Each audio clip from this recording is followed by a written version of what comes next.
is Dr. Mufuka Prudence, and I'm working in Zambia as a JRMO, and I'm an international medical graduate. So as a child, I remember when my mom or my dad, I would find these pretty ladies dressed in heels, looking all smart, and I'm like, wow, you know, I want to be an accountant, you know. But then after growing up, I was like, I think that's not my thing. I think I'll go the medical way. Yeah, though the medical way, but not medicine, become a doctor, but do pharmacy or physiotherapy. And after completing, I even applied for the two. I applied for pharmacy, I applied for physiotherapy. Then at that time I was doing A-level, so a friend of mine came and told me that, oh, an opportunity has presented itself, that is studying abroad, medicine. I was like, oh, okay, let me give it a try. So I just applied. I even forgot about it. It was only after some weeks that she called me and said, hey, check your mail, because I received my acceptance later. And when I checked my mail, I was like, oh, I've been accepted. And then I told my parents, and we began the process of the passport, fingerprints, visa, and all those things. It was hectic, but it was worth it. And from what we budgeted, we found ourselves spending actually more. So you really want to inquire and know the prices and stuff like that if at all you're going to, you know, study abroad, so that you don't find yourself spending more. Yeah, and then actually never been got acceptance letter for pharmacy and physiotherapy apparently.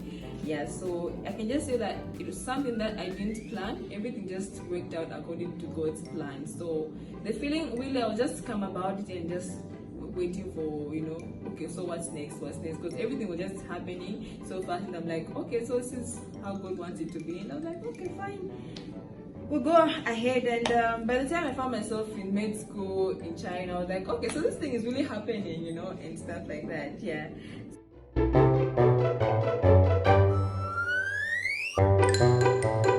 So I remember when I was in high school, I had some friends already doing medicine, and they could share their experience with me, saying, you know, it's so hectic, there's so much competition, you have to put in the effort, this and that. So for me, the mentality I had was like, if you're in med school, the longest hour you can sleep is 4 hours, or maybe 5, you know. So going to China and studying medicine, it was not the case, you know. I don't know, maybe because in my country they enroll about maybe 1,000. I'm just giving an example, and then they only want maybe 200 out of the 1,000, so the competition is really tough. But that side, they only want a fixed number, so that's the number that they'll get. And once you go there, you start medicine, you won't have to start making points and stuff like that and all. So the competition is not really there. You just have to remind yourself that, okay, I'm an adult and I chose to do medicine, and I have to put in the effort myself. No one is going to, you know, put the pressure on me and stuff like that. So, you know, you just have to set an objective for yourself and know what works for you. So for year one, mostly you want to know the culture, going in different environment, different place. You want to know the culture, and you want to know the language. You want to make friends, because if you don't make friends, maybe in year one or year two, you end up finding yourself hanging out with people that are wrong for you. So you want to make friends, study people, and know the ones that you can keep close. You know, that you can keep in your circle, and the ones that are just hi, hello friends and stuff like that. And apart from that, you want to work on your money management also, and you want to also identify what works for you, because you're meeting different people from different places, different backgrounds. So you don't want to compare yourself to those people. You know, their study pace, their learning pace, and then you feel like maybe you're not putting in the effort and stuff like that. So you want to take that time, year one and year two, identify what works for you. You study well at night, you study well during the day, and you know, and see how you can work around that, so that you just don't, you know, do things anyhow with no direction. Then for seventh year or 5th year or 6th year, most of the time you find that you begin to cut off some of the things, because you now have those major courses, and you want to really put in the effort to really understand those courses, because they're really going to help you a lot. So my favorite was obs and gyne, peds, preventive medicine, forensic, and I didn't like neurology. I didn't like it. I didn't. And I'll tell you why.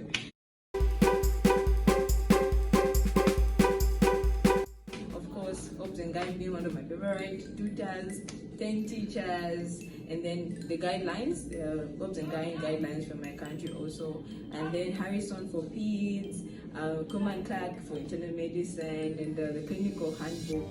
That one really helped me a lot also. Dr. Kamara. So this man was so passionate about what he did. He loved what he did. He always wanted to see the best in his students. You could see he was putting in the effort. And for me, looking at someone who's so passionate about what they do is already an inspiration and motivation for me. He really motivated me to work hard. I'm like, oh, if I look at this lecturer, he's putting in his level best. Sometimes we even work overtime just to see us, get the best of what we can get from what he's teaching. So for me, it was like source of motivation and also inspiration. It really encouraged me a lot and pushed me to actually work harder.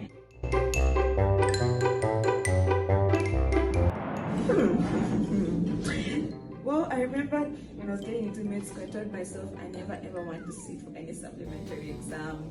I always want, to get the good mark, not to sit for any supplementary exams, to rewrite any course. But there comes neurology and gave me a surprise. Yeah, so I got a 55 and the pass mark was 60, and I was affected, because I'd set a standard for myself saying I don't want to sit for any of my courses. But then you don't have to focus on the negative part, you just have to look at the positive part of something. For me, it was a time that I had to go back and study the course and try to understand it even more, because if I just wrote that neurology exam and passed, I just packed it because I didn't like the course already, but then having to receipt for it gave me time to get a deeper understanding and understand it very well, and it worked out for good, I can say, in the end.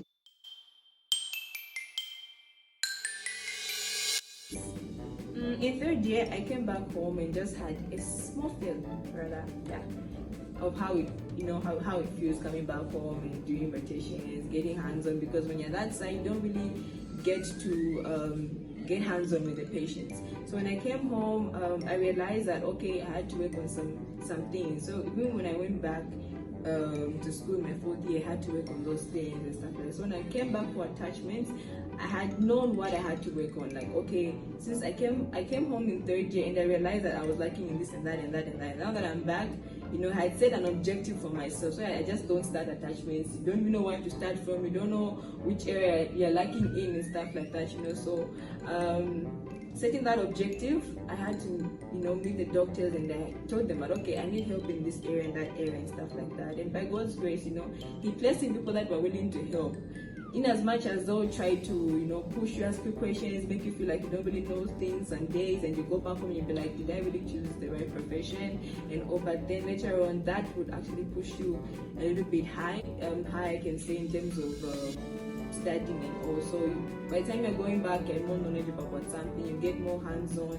So you want to make them your friends too, because they have the right material that you need. Especially that you studied abroad, and you have to know the treatment guideline for your country. I believe each country has their own guidelines. So when you come back, you want to know what works for your country, so that you're not, always off guard when they ask you and giving, some answers out of this world.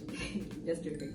Yeah, so set an objective for yourself, make doctors your friends, make the students you're going to find out your friends. They know the right information to give you, they have the right books to give you, and they have the experience to teach you. So yeah, make them your friends. Don't feel intimidated, don't feel like you don't know anything and stuff like that. There'll be days that you're going to feel that way, but then don't let it get the best out of you.